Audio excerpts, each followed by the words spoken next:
وہ خواہش یہ ہے کہ جس نبی کے جوتے اٹھا کر میں صاف کرتا رہا ہوں، جس نبی کے قدموں میں اپنا دل رکھتا رہا ہوں، بس خواہش یہ ہے کہ موت سے پہلے ایک بار میں اس نبی کو دیکھنا چاہتا ہوں، ایک بار اس نبی کا دیدار کرا دے ابا، ایک بار اس نبی کی زیارت کرا دے، بس ایک بار ان کے چہرے کی زیارت کرا دے، اور کچھ نہیں مانگتا۔ یہی میری آرزو ہے، یہی میری خواہش ہے۔ دنیا میں کوئی کسی کے لیے اتنا نہیں رویا جتنا میرا نبی اپنی امت کے لیے رویا ہے۔ میرے بھائیو، یا رسول اللہ، اگر میرا وقت پورا ہو گیا ہے تو میں چاہتا ہوں کہ میرے لبوں پر آخری الفاظ آپ کے دین کے ہوں۔ میرا گناہ بس اتنا سا ہے کہ میں ایک یہودی گھر میں پیدا ہوا، کیا میرا اللہ مجھے معاف کر دے گا؟ کیا میرے محمد کا رب مجھے معاف کر دے گا؟ یا رسول اللہ، آپ کی مسکراہٹ میری دنیا کی روشنی تھی، میری دنیا کا نور تھا، مگر آج میری آنکھوں کے سامنے اندھیرا ہے۔ مدینے کی گلیاں اس دن خاموش تھیں اور ہوا میں ایک عجیب سی اداسی تھی۔ ہمارے پیارے نبی جناب حضرت محمد مصطفیٰ صلی اللہ علیہ وآلہ وسلم حسب معمول مسجد سے باہر نکلے، لیکن آج نبی کا دل بے چین تھا، آج نبی کا دل بے قرار تھا۔ آپ ایک خاص منظر کے منتظر تھے۔ وہ کون سا منظر تھا؟ ہائے، وہ بچہ جو روزانہ نبی کے جوتے صاف کیا کرتا تھا، وہ بچہ جو روزانہ نبی کے جوتے اٹھا کر نبی کے قدموں میں رکھا کرتا تھا، آج کہیں نظر نہیں آ رہا، آج دکھائی نہیں دے رہا۔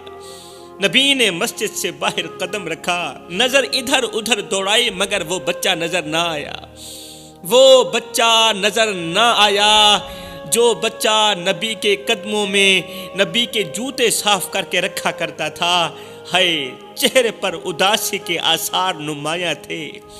صحابہ سے مخاطب ہو کر فرمایا، صحابہ، وہ بچہ نظر نہیں آ رہا، صحابہ، میرا نوکر نظر نہیں آ رہا جو اپنے ننھے ہاتھوں سے میرے جوتے صاف کیا کرتا تھا، جو میری خدمت کرتا تھا۔ صحابہ، وہ مجھے بہت عزیز تھا، اس کے دل میں کتنا ادب تھا، کتنا احترام تھا، وہ اپنے ننھے ہاتھوں سے میری نوکری کرتا تھا۔ بتاؤ وہ میں محمد سے کتنی محبت کرتا ہوگا۔ او میرے صحابہ، میں اس بچے کی محبت اور احترام کو کبھی نہیں بھلا سکتا۔ بتاؤ تو صحیح، آج وہ کیوں نہیں آیا؟ آج میں محمد کی نوکری کرنے کیوں نہیں آیا؟ کہیں اسے کچھ ہو تو نہیں گیا؟ کیا تم میں سے کسی نے اسے دیکھا ہے؟ کیا کوئی اسے جانتا ہے کہ وہ کہاں رہتا ہے؟ کوئی اسے جانتا ہے کہ وہ کس کا بیٹا ہے؟ ہائے، نبی کے الفاظ سن کر صحابہ کرام ایک دم خاموش ہو گئے، صحابہ کرام خاموش ہو گئے۔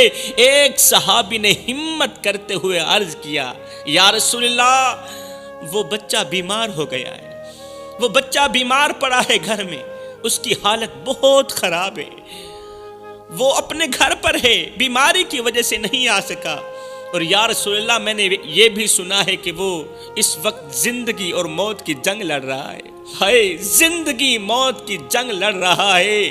یہ سن کر نبی کے چہرے پر غم کے آثار نمودار ہوئے۔ نبی کے دل میں ایک درد کی لہر دوڑ اٹھی جب نبی نے سنا کہ وہ بچہ بیمار ہے اور زندگی موت کی جنگ لڑ رہا ہے۔ میری قوم کے نوجوانوں، میرے نبی بچے کی محبت کو بھول نہیں سکتے تھے۔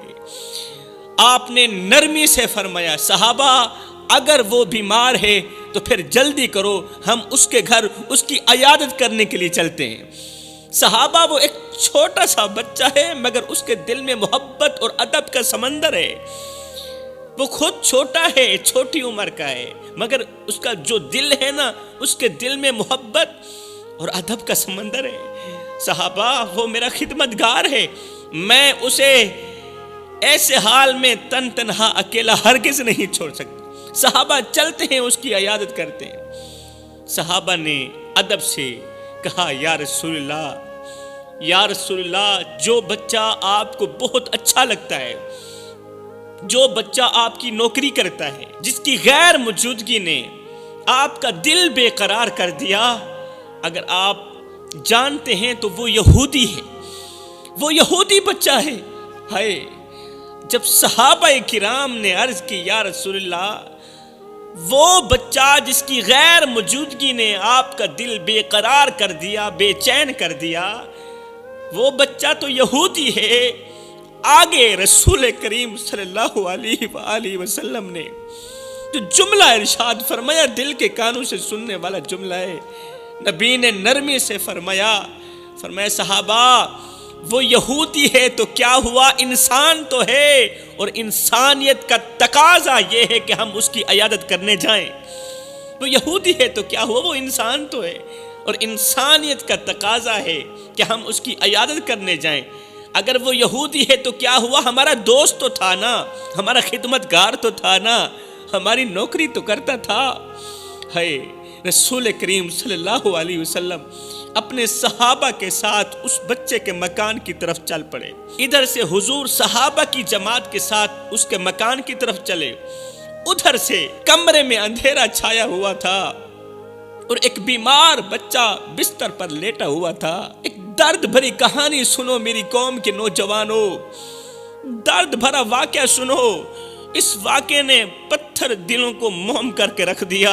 ادھر سے میرے حضور علیہ السلام اس بیمار بچے کی طرف جا رہے تھے، ادھر سے کمرے میں اندھیرا چھایا ہوا تھا اور ایک بیمار بچہ بستر پر لیٹا ہوا تھا۔ اس کی سانسیں رک رک کر چل رہی تھیں۔ وہ کمزور جسم اور معصوم آنکھوں والا بچہ، جس کے دل میں محبت اور ادب کا سمندر موجزن تھا، آج اپنی زندگی کے آخری لمحات گزار رہا تھا۔ کونے میں بیٹھا اس کا بوڑھا باپ آنکھوں میں آنسو لیے اپنے اکلوتے بیٹے کو دیکھ رہا تھا، اکلوتے بیٹے کو دیکھ رہا ہے، اور بیٹا زندگی موت کی جنگ لڑ رہا ہے۔ یہ وہ بیٹا تھا جسے وہ اپنی دنیا کہتا تھا، کیونکہ باپ کا اکلوتا بیٹا تھا جس کے لیے اس نے اپنی زندگی کا ہر خواب قربان کر دیا تھا، ہر خواب قربان کر دیا تھا۔ اپنی رگوں سے خون نکالتا رہا، بیٹے کی رگوں میں ڈالتا رہا، اپنے منہ سے نوالے نکالتا رہا، بیٹے کے منہ میں ڈالتا رہا۔ دن رات ایک کر کے اوور ٹائم لگا کے بوڑھی کمزور سی کمر پہ بونیاں لاد لاد کے محنت مزدوری کرتا رہا کہ مجھے کچھ ملے نہ ملے، میرے بچے کو روٹی کا ٹکڑا مل جائے۔ بیٹے کی یہ حالت دیکھ کر باپ سے رہا نہ گیا، وہ بے اختیار بستر کے قریب آیا۔ باپ بیٹے کے بستر کے قریب آیا، اس کے سر پر ہاتھ رکھا اور لرزتی ہوئی آواز میں بولا، روتی ہوئی آواز میں بولا، بیٹے میں نے اپنی پوری زندگی تیرے نام کر دی ہے، میرے لخت جگر، میرے نور نظر بیٹے، میں نے اپنی پوری زندگی تیرے نام کر دی، اپنی جوانی تیرے نام کر دی، اپنا بڑھاپا تیرے نام کر دیا، میرا سب کچھ تو ہے، بتا تیری آخری خواہش کیا ہے؟ تو اس دنیا فانی سے رخصت ہو رہا ہے، تو جا رہا ہے، جاتے جاتے اپنی آخری خواہش تو بتا دے تاکہ میں تیری آخری خواہش پوری کر سکوں۔ اگر مجھے جان کی بازی بھی کیوں نہ لگانی پڑ گئی، میں تیری خواہش پوری کروں گا، بتا میرے بیٹے تیری کوئی خواہش تو نہیں؟ بچہ جو پہلے ہی آنکھوں میں آنسو لیے اپنی زندگی کے دن گن رہا تھا، باپ کی بات سن کر اور زیادہ رو پڑا، باپ کی یہ آفر سن کر اور زیادہ رو پڑا۔ اس نے کمزور آواز میں کہا، کمزور سے لہجے میں کہا، بابا میری ایک خواہش ہے، میری ایک خواہش ہے، لیکن اگر تو چاہے تو پوری ہو سکتی ہے، اگر نہ چاہے تو شاید میری یہ خواہش ادھوری رہ جائے، پھر شاید خواہش پوری کیے بغیر میں اس دنیا فانی سے رخصت ہو جاؤں۔ باپ جو پہلے ہی بیٹی کی تکلیف سے ٹوٹ چکا تھا، بے قراری سے بولا، بیٹے جلدی بتانا، میں اپنی جان قربان کر کے بھی تیری خواہش پوری کرنا چاہتا ہوں، جان کی بازی لگانا پڑی تو میں لگا لوں گا، تیری خواہش پوری کروں گا۔ تیری خواہش پوری کرنے کے لیے اگر مجھے آسمان کے تارے بھی توڑ کے لانے پڑے تو میں لانے کے لیے تیار ہوں، بیٹے جلدی بتا تیری کون سی خواہش ہے۔ بچے نے لرزتے ہوئے ہونٹوں اور روتی آنکھوں کے ساتھ اپنی خواہش کا اظہار کیا، کہا، بابا موت میرے قریب ہے، بابا میں دنیا چھوڑ کے جا رہا ہوں، موت میرے قریب ہے، مگر میرے دل میں ایک خواہش ہے، وہ خواہش یہ ہے کہ جس نبی کے جوتے اٹھا کر میں صاف کرتا رہا ہوں، جس نبی کے قدموں میں اپنا دل رکھتا رہا ہوں، بس خواہش یہ ہے کہ موت سے پہلے ایک بار میں اس نبی کو دیکھنا چاہتا ہوں۔ ابا، جس نبی کے جوتے اٹھا کر میں اپنے ننھے ہاتھوں سے صاف کرتا رہا ہوں نا، جس نبی کے قدموں میں اپنا دل رکھتا رہا ہوں، بس میری خواہش اتنی سی ہے کہ موت سے پہلے ایک بار اس نبی کو دیکھنا چاہتا ہوں، ایک بار اس نبی کا دیدار کرا دے ابا، ایک بار اس نبی کی زیارت کرا دے، بس ایک بار ان کے چہرے کی زیارت کرا دے، اور کچھ نہیں مانگتا، یہی میری آرزو ہے، یہی میری خواہش ہے ابا، یہ خواہش تو پوری کر دے۔ ہائے، یہ سن کر باپ کی چیخیں اور بلند ہونا شروع ہوئی۔ وہ بولا، بیٹے تو یہ کیا کہہ رہا ہے؟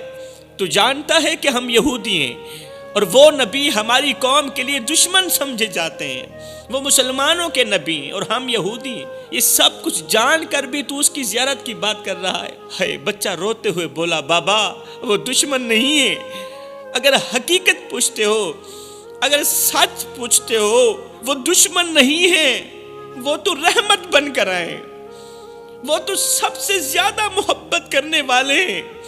دنیا میں کوئی کسی کے لیے اتنا نہیں رویا جتنا میرا نبی اپنی امت کے لیے رویا ہے۔ میرے بھائیوں، دنیا میں کوئی اتنا کسی کے لیے نہیں تڑپا جتنا میرا نبی اپنی امت کے لیے تڑپا ہے۔ میرے بھائیوں، وہ نبی جو کہہ رہا ہے، میرے امتی جب چلا کر تو دیکھ بھال کے چلا کر، اس لیے کہ کانٹا تیرے پاؤں میں چبھتا ہے، درد میں محمد کو ہوتا ہے۔ بتاؤ وہ کتنی محبت کرنے والے ہوں گے؟ بابا وہ دشمن نہیں ہے، وہ تو رحمت ہیں، وہ سب سے زیادہ محبت کرنے والے ہیں۔ وہ مجھے ہمیشہ پیار سے دیکھتے تھے، جب میں ان کے جوتے صاف کرتا تھا تو وہ مجھے بہت پیار کرتے تھے، کبھی فرق نہیں کیا انہوں نے۔ بابا وہ انسان نہیں، وہ تو خدا کی طرف سے بھیجی گئی روشنی ہے۔ میری آخری خواہش یہی ہے کہ موت سے پہلے ایک بار ان کا چہرہ دیکھ لوں، ایک بار ان کی زیارت کر لوں۔ کیا آپ میرے لیے یہ کر سکتے ہیں؟ باپ اپنے بچے کے الفاظ سن کر بے اختیار رو پڑا میرے بھائیوں، کیونکہ باپ یہودی تھا۔ بیٹے کی یہ باتیں سن کر، بیٹے کی گواہی سن کر، اب باپ کے دل میں بھی بچے کے نبی کے لیے محبت اور ادب کا جذبہ پیدا ہو گیا تھا۔ باپ نے بچے کی خواہش پوری کرنے کا عزم کر لیا۔ جیسے ہی باپ باہر نکلا بچے کی خواہش پوری کرنے کے لیے کہ جاتا ہوں، مسلمانوں کے نبی کو اپنے گھر لے آتا ہوں، گلی کے کونے پر پہنچا ہی تھا، کیا دیکھتا ہے کہ میرے کریم نبی صحابہ کی ایک جماعت کے ساتھ اسی کے گھر کی طرف تشریف لا رہے ہیں۔ دیکھتے ہی دیکھتے اسے جب بیٹے کی خواہش یاد آئی تو فوراً قدموں پر گر پڑا، فوراً قدموں پر گر پڑا۔ میری قوم کے نوجوانوں، مسلمانوں، قبل اس کے کہ یہ اپنے بیٹے کی خواہش پیش کرتا، اتنے میں رسول کریم صلی اللہ علیہ وسلم نے فرمایا، بھائی اسی گلی میں فلاں نامی شخص کا گھر ہے، وہ کہاں ہے؟ اس شخص نے حیرت سے پوچھا کہ آپ اس آدمی کو کیا کہنا چاہتے ہیں؟ اتنے میں ایک صحابی بولے، ہم نے سنا ہے کہ اس شخص کا بیٹا بیمار ہے اور ہمارے آقا اس بیمار کی عیادت کرنے کے لیے تشریف لائے ہیں۔ آئے ادھر اندھیرے کمرے میں بستر پر پڑا بچہ جو زندگی موت کی جنگ لڑ رہا تھا، رو کر اپنی ماں سے کہنے لگا، امی فضا کی خوشبو بتا رہی ہے، فضا کی خوشبو بتا رہی ہے کہ میرا سردار آ رہا ہے۔ وہ تشریف لا رہے ہیں۔ قصہ مختصر میرے بھائیوں، رسول کریم صلی اللہ علیہ وسلم کمرے کے اندر داخل ہوئے۔ کمرے میں ایک کمزور سا بچہ بستر پر لیٹا ہوا تھا، اس کی سانسیں رک کر چل رہی تھی، اس کا چہرہ زرد ہو چکا تھا۔ نبی نے بچے کے قریب جا کر اس کے سر پر شفقت بھرا ہاتھ رکھا اور بچے نے آنکھیں کھولی۔ کیا دیکھتے ہیں کہ سامنے کائنات کے سردار کھڑے ہیں، کائنات کے نبی کھڑے ہیں۔ کمزور آواز میں اس نے کہا، یا محمد آپ میرے گھر میں تشریف لائے؟ نبی نے نرمی سے کہا، ہاں بچے، تم میرے جوتے اٹھایا کرتے تھے، آج میں تمہارے لیے آیا ہوں، تمہاری عیادت کے لیے آیا ہوں، تمہیں حوصلہ دینے آیا ہوں۔ بتاؤ تم کیسا محسوس کر رہے ہو؟ زندگی اور موت کی جنگ لڑتے ہوئے بچے نے کانپتے ہونٹوں اور کمزور آواز میں کچھ ایسے الفاظ کہے جن الفاظوں نے نبی کو رلا دیا۔ کچھ اس طرح کے دردناک الفاظ تھے میرے بھائیو۔ اللہ اکبر! اس بچے نے کیا کہا یا رسول اللہ، میں نے ہمیشہ اپنے ننھے ہاتھوں سے آپ کے جوتے صاف کیے، ہمیشہ اپنے چھوٹے چھوٹے ہاتھوں سے آپ کے جوتے صاف کیے، لیکن آج میں چاہتا ہوں کہ آپ میرے دل کو صاف کر دیں۔ ساری زندگی میں نے آپ کے جوتے صاف کیے، آج میں چاہتا ہوں کہ آپ میرے دل کو صاف کر دیں، میرے دل سے یہودیت کا زنگ اتار دیں۔ یا رسول اللہ، میں نے آپ کو ہمیشہ قریب سے دیکھا ہے، میں نے آپ کو ہمیشہ قریب سے دیکھا ہے، مگر آج موت میرے قریب ہے اور میں آپ سے دور نہیں جانا چاہتا۔ یا رسول اللہ، اگر میرا وقت پورا ہو گیا ہے تو میں چاہتا ہوں کہ میرے لبوں پر آخری الفاظ آپ کے دین کے ہوں۔ میرا گناہ بس اتنا سا ہے کہ میں ایک یہودی گھر میں پیدا ہوا، کیا میرا اللہ مجھے معاف کر دے گا؟ کیا میرے محمد کا رب مجھے معاف کر دے گا؟ یا رسول اللہ، آپ کی مسکراہٹ میری دنیا کی روشنی تھی، میری دنیا کا نور تھا، مگر آج میری آنکھوں کے سامنے اندھیرا ہے، کیونکہ آج میں آپ جیسی عظیم شخصیت کو چھوڑ کے جا رہا ہوں۔ آپ نے ہمیشہ مجھے پیار دیا اور آج میں اپنی روح آپ کے دین کے سپرد کرنا چاہتا ہوں۔ اب میرے کریم آقا رو بھی رہے تھے، کریم آقا کی آنکھیں چھم چھم برس رہی تھی، میرے کریم آقا بچے کی درد بھری آوازیں بھی سن رہے تھے، درد بھرے جملے بھی سن رہے تھے۔ میرا دل چاہتا ہے کہ میں آپ کا امتی بن کر مروں۔ یا رسول اللہ، کیا میرا یہ ننھا سا دل آپ کے اللہ کے قریب ہو سکتا ہے؟ اور میرا یہ ننھا سا دل چاہتا ہے کہ میں آپ کا امتی بن کر مروں تاکہ میری روح آپ کے قریب ہو سکے۔ جس طرح اس دنیا میں آپ کی نوکری کرتا رہا، میں چاہتا ہوں آخرت کی زندگی میں بھی آپ کی نوکری مل جائے، آپ کی خدمت مل جائے۔ یہودی بچے کے یہ الفاظ سن کر نبی کی آنکھوں میں آنسو بھر آئے اور آپ نے بچے کو گلے لگایا، سینے لگایا۔ آپ نے فرمایا، او میرے بچے، اللہ تمہیں اپنی رحمت کے سائے میں لے گا اور تم ہمیشہ کے لیے جنت کے باغوں میں کھیلتے رہو گے۔ نبی نے شفقت سے بچے کو اپنے قریب کیا، سینے لگایا اور ساتھ میں فرمایا، تمہارا دل پاک ہے بچے، تیرا دل پاک ہے، اللہ تجھے ضرور قبول کرے گا، اللہ تجھے ضرور قبول کرے گا، جلدی کر کلمہ پڑھ اس سے پہلے کہ موت کا فرشتہ روح نکال لے۔ بچے نے کمزور آواز میں اور کمزور سے لہجے میں پڑھا، لا الہ الا اللہ محمد الرسول اللہ۔ یہ پڑھتے ہی بچے کی روح پرواز کر گئی۔ جب بچے کی روح پرواز کر گئی تو کمرے میں ایک عجیب سی خاموشی چھا گئی، عجیب سی خاموشی چھا گئی۔ بچے کے والدین کی چیخ نکل گئی۔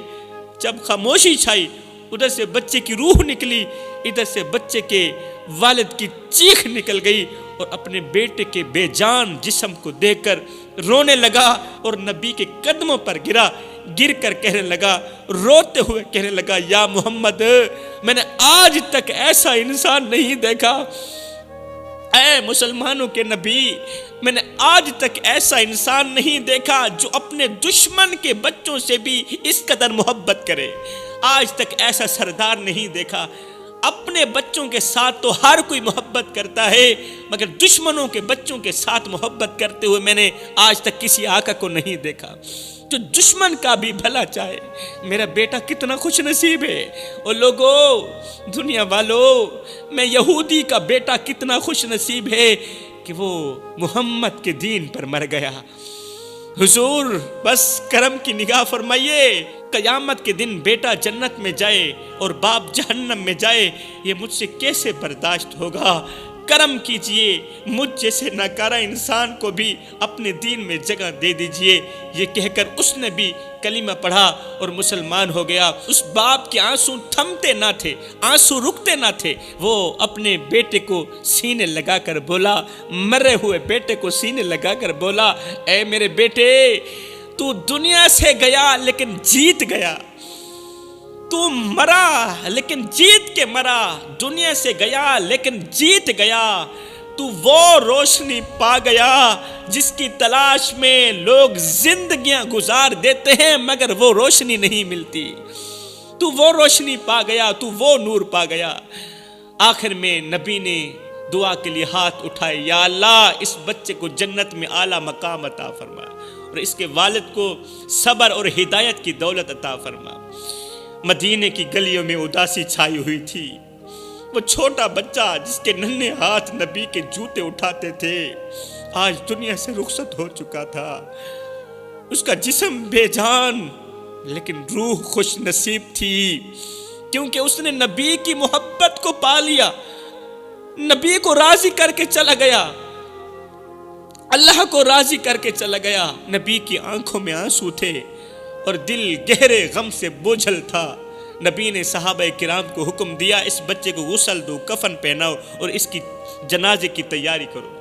جب جنازہ تیار ہو گیا، اب دل کے کانوں سے سنیے گا، نبی نے خود اس بچے کا جنازہ پڑھایا، اور وہ بچہ جو کل تک نبی کے جوتے اٹھایا کرتا تھا آج اللہ کے فرشتوں کی محبت میں لپٹا ہوا تھا۔ جنازے کے وقت نبی نے اسے کندھا دیا اور جب چلنے لگے تو صحابہ کرام نے دیکھا نبی ہر قدم اٹھا کر رکھتے اور ایسے چلتے جیسے زمین پر کوئی اور جگہ نہ ہو۔ ایک صحابی نے حیرت سے پوچھا، یا رسول اللہ جنازے کو اس طرح قدم اٹھا کر کیوں لے جا رہے ہیں، اس طرح قدم اٹھا کر کیوں لے جا رہے ہیں؟ تو نبی نے نم آنکھوں کے ساتھ فرمایا، فرشتوں کی تعداد اتنی زیادہ ہے، آسمان سے اترنے والے فرشتوں کی تعداد اتنی زیادہ ہے کہ زمین پر قدم رکھنے کی جگہ بھی نہیں مل رہی مجھے۔ یہ فرشتے اس معصوم بچے کی روح کو جنت پہنچانے کے لیے آئے ہیں اور ہر فرشتہ اس کی قربت چاہتا ہے۔ جنازہ جب قبر کے قریب پہنچا تو نبی نے خود اپنے ہاتھوں سے اس معصوم کو لحد میں اتارا۔ تدفین کے دوران صحابہ نے دیکھا کہ ایک صحابی قبر کے سرہانے کھڑے ہو کر زاروں قطار روتا چلا جا رہا ہے، صحابی روتا چلا جا رہا ہے۔ صحابہ کرام نے دیکھا ایک صحابی ہے، اس کی آنکھوں سے آنسو نہیں رک پا رہے۔ کسی نے قریب جا کر اس سے کہا، تم اس بچے کو جانتے بھی نہیں، اسے پہچانتے بھی نہیں، یہ تمہارا کوئی رشتہ دار بھی نہیں ہے، پھر تم اس قدر زاروں قطار کیوں رو رہے ہو؟ تو وہ صحابی ہچکیوں کے درمیان کہنے لگا، رو کر کہنے لگا، بھائی میں اسے جانتا نہیں تھا، میں اسے پہچانتا نہیں تھا کہ یہ بچہ کون ہے، لیکن آج اس کی قسمت کو دیکھ کر میرا دل پھٹ رہا ہے۔ اس بچے کے جنازے پر اللہ کے فرشتے چوک در چوک اتر رہے ہیں، ان فرشتوں کو دیکھ کر میرا دل پھٹ رہا ہے۔ نبی نے خود اس کی نماز جنازہ پڑھائی اور اپنے مبارک ہاتھوں سے اسے قبر میں اتارا۔ میں سوچتا ہوں کاش اس بچے کی جگہ میں ہوتا، کاش میں وہ خوش نصیب ہوتا جسے نبی کی یہ محبت اور عزت نصیب ہوئی ہے۔ نبی نے قبر کے قریب کھڑے ہو کر دعا کی، یا اللہ اس معصوم بچے کو جنت میں اعلیٰ مقام عطا فرما۔ اس منظر نے وہاں موجود ہر شخص کو رلا دیا۔ یہ بچہ جو کل تک ایک یہودی گھرانے میں پیدا ہوا تھا آج نبی کی شفقت اور محبت کی بدولت جنت کا وارث بن چکا تھا۔ صحابہ کرام کے دلوں میں یہ واقعہ ایک چراغ کی مانند جل اٹھا، ایک چراغ کی طرح جل اٹھا جو انہیں یہ درس دیتا رہا کہ محبت، ادب اور خلوص وہ انعامات ہیں جو انسان کو دنیا و آخرت میں سرخرو کرتے ہیں۔